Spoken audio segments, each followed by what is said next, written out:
पत्रकार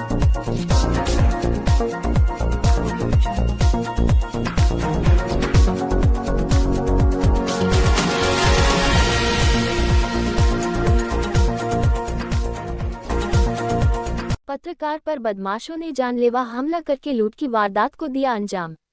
पुलिस लूट का मुकदमा दर्ज करने में कर रही आनाकानी। मामला उत्तर पूर्व दिल्ली के थाना हर्ष विहार इलाके से आया है, जहां पत्रकार गौरव राय पर बोरवेल माफिया ने अपने बदमाश साथियों के साथ मिलकर लाठी डंडों और लोहे की रॉड से हमला कर उन्हें गंभीर रूप से घायल कर दिया। हमलावर उनका मोबाइल और जेब में रखे 2000 रुपये भी लूट कर ले गए। देखिए दिल्ली ब्यूरो की खास रिपोर्ट। मेरा नाम गौरव राय है। तो क्या घटना घटित हुई आपके साथ? ये 21 तारीख को 21/3/2025 को समय करीब शाम के 4 बज रहे थे। मैं अपने घर से निकला और मैं मंडोली होता हुआ कोयल एनक्लेव की तरफ जा रहा था, जो कि थाना हसबिया क्षेत्र से होता हुआ गुजरता है।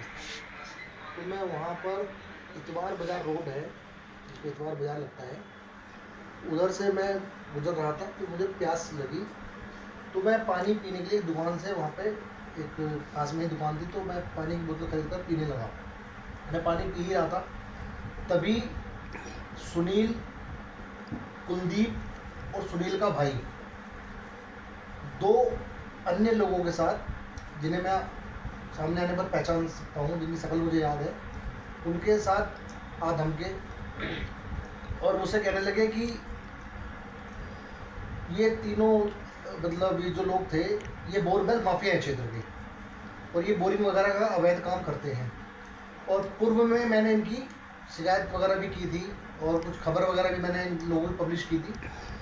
उसके चलते इन्होंने हमको बोला कि आज तुम्हारे हत्थे चढ़ गया है, हम तेरे को पत्रकार बनाएंगे बढ़िया वाला, और आज हम तुझे जान से मार देंगे। ये कहते हुए लाठी डंडे रॉड से मेरे को बुरी तरह मारने लगे और बेहिसाब मुझे मारा, मतलब अधमरा कर दिया इन्होंने। और मारते हुए मेरा मोबाइल मेरे से छीन लिया, और मेरे से मोबाइल छीनने लगे। मैं मोबाइल अपना नहीं छोड़ा, तो मेरे हाथ में रॉड मारी, ये देखा आप, निशान आप देख सकते हैं। ये रॉड मारी तो मेरे हाथ से मेरा मोबाइल छीन लिया इन्होंने। तो मेरे जेब में 2000 रुपये थे, वो भी उन्होंने निकाल लिए। फिर मैंने एक रिक्शे वाले से रिक्वेस्ट की, मुझे थाने तक छोड़ दो, तो उसने मेरे को थाना हर्ष विहार छोड़ा। थाना हर्ष विहार में आया, तो फिर थाना हर्ष विहार में पुलिसकर्मियों से मैंने कहा कि जी मेरा MLC करवा दीजिए, मेरा प्राथमिक उपचार करा दीजिए, मेरे को सांस नहीं आ रहा है, मेरे को सांस लेने में दिक्कत हो रही है, मेरे को चक्कर आ रहे हैं, मैं मतलब बहुत ही असहनीय अवस्था में था। लेकिन किसी ने मेरी एक ना सुनी, मेरे को कोई अस्पताल नहीं ले गया गया, कोई प्राथमिक उपचार नहीं दिलाया गया। फिर मैंने एक पुलिस वाले से रिक्वेस्ट की कि जी मेरे घर पे इन्फॉर्म कर दीजिए, मेरे घर वाले आ जाएंगे, मुझे अस्पताल ले जाएंगे, मेरा दम निकल जाएगा, सांस मेरे को नहीं आ रहा है। तो एक पुलिस कर्मी के फ़ोन से मैंने अपने घर वालों को अवगत कराया। तब मेरे भाई और मेरे परिजन आए और फिर मेरे को GTB अस्पताल ले गए प्राथमिक उपचार और MLC के लिए, जहाँ पर मेरी MLC हुई, मेरा प्राथमिक उपचार कराया गया, जहाँ पर काफ़ी गंभीर चोटें मेरे को बताई गई और मेरे टांग में मेरे फ्रैक्चर हो गया। उसके अलावा मेरे को बहुत बुरी तरीके से टॉर्चर किया गया है, ये देख सकते हैं आप, ये निशान भी देख सकते हैं। इसके अलावा मेरी कमर में बहुत ज़्यादा गंभीर चोटें आई हुई हैं, और इसके अलावा मेरे मुंह पर पूरी स्वेलिंग और मेरी आंखों में अभी भी दर्द है। आंखों से मैं मतलब लगातार कभी जागता रहूँगा तो मेरे बहुत ज़्यादा पेन हो रहा है अभी भी। और मेरे ये भी देख सकते हैं, मेरे गर्दन पे भी वार किया गया है, और मुझे लग रहा है उनके पास कोई धारदार हथियार भी था, जिससे कि ये देख सकते हैं अभी कटवट के निशान है सब, ये सब चीज़ें हुई हैं। फिर वहाँ से कराने के बाद MLC वगैरह सारा प्रोसीजर हो गया, MLC प्राथमिक उपचार वगैरह का। फिर मैं अपने परिजनों के साथ फिर मैं थाना हर्ष विहार आया अपना स्टेटमेंट शिकायती पत्र देने के लिए। मैं गाड़ी में मेरे को लेकर के आए परिवार वाले, तो फिर हम थाने पहुँचे। तो फिर वहाँ पर पुलिसकर्मी आए मेरा स्टेटमेंट लेने के लिए। उन्होंने स्टेटमेंट लेने से पहले बोला कि ऐसा जी हम आपकी जो FIR हम जो लिखेंगे, स्टेटमेंट जो लिखेंगे, उसमें हम आपकी MLC के बिहाफ पर आपकी FIR लिख लेते हैं, लेकिन आप लूट मत लिखवाइए। ये किन साहब ने कहा?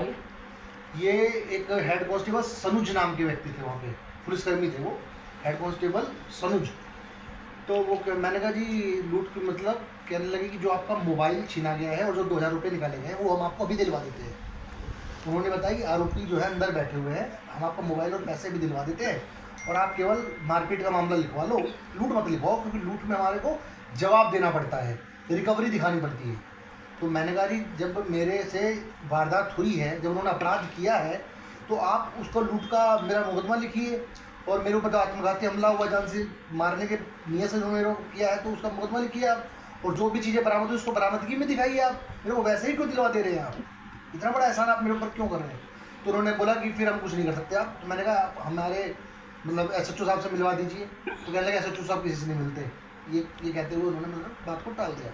फिर मैंने 112 नंबर पर कॉल किया, जो मैं कर सकता था, मैंने 112 नंबर पर कॉल किया, सारी सूचना मैंने 112 नंबर पर दी थी, ऐसे ऐसे बात है और इस तरीके से मेरा मुकदमा प्रॉपर तरीके से नहीं लिखा जा रहा है, लूट का मतलब मामला नहीं इसमें लिखा जा रहा है, और आधा अधूरा मेरे से मेरा स्टेटमेंट लिया जा रहा है, आधा अधूरा FIR लिखने के लिए पुलिस बोल रही है।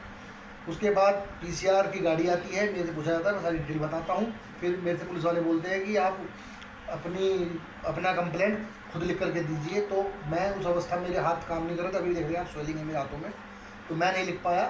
तो एक पुलिसकर्मी से लिखवाया गया, मतलब उनसे मैंने रिक्वेस्ट की जी आप लिख दीजिए, मैं साइन कर दूँगा। तो उन्होंने लिखा, जो मतलब उन्होंने अपने हिसाब से लिखा होगा, जो भी लिखा होगा। हाँ, अपने हिसाब से लिखा उन्होंने, और जो मोबाइल वाली चीज़ डाली थी वो उन्होंने शायद मेंशन करी उसमें, और मेरे से मतलब कहा कि साइन, तो मैं ऐसे साइन भी नहीं कर पा रहा उस तरीके से, फिर तो मैंने करके तरीके से दिया गया। और फिर मेरे को GD एंट्री करके उन्होंने कागज दे दिया, मतलब कि आप सुबह अपनी FIR ले जाना, जो कि मुझे अभी तक भी नहीं मिल पाई है। और जिस प्रकार से FIR के लिए किसी को कॉल वगैरह किया अपने थाने में? थाने में IO से संपर्क हुआ है, और जो भी मेरे IO कौन है इसमें? SI नितिन गुलिया, और जो भी मतलब मेरे, क्योंकि मैं तो थाने जाने की हालत में हूँ नहीं, तो जो भी मतलब मेरे से जुड़े परिवार के लोग, भाई लोग, तो SHO से कोई मुलाकात हुई आपके परिवार की आपकी? SHO साहब मिलने को ही राजी नहीं है, इस संबंध में मिल ही नहीं रहे हैं, ना कोई बात करने को तैयार इसमें है। आपका अगला कदम क्या होगा? अब मेरे पत्रकार संगठन के जो भी हमारे वरिष्ठ पत्रकार हैं, सबसे मेरी बातचीत हुई है, जो पत्रकार संगठनों से मैं जुड़ा हुआ हूँ, सबसे मेरी बात हुई है, तो सबने यही बोला है कि अब हमारा एक प्रतिनिधि मंडल हमारे पत्रकार होगा, सभी पत्रकार साथी जल्द ही DCP साहब से समय लेकर के उनसे मुलाकात करेंगे, और हमें उम्मीद है कि हमारे साथ न्याय होगा, और जो घटना हमारे साथ घटित हुई है रियल में, उसी के मुताबिक हमारी FIR दर्ज की जाएगी और हमारे को न्याय मिलेगा।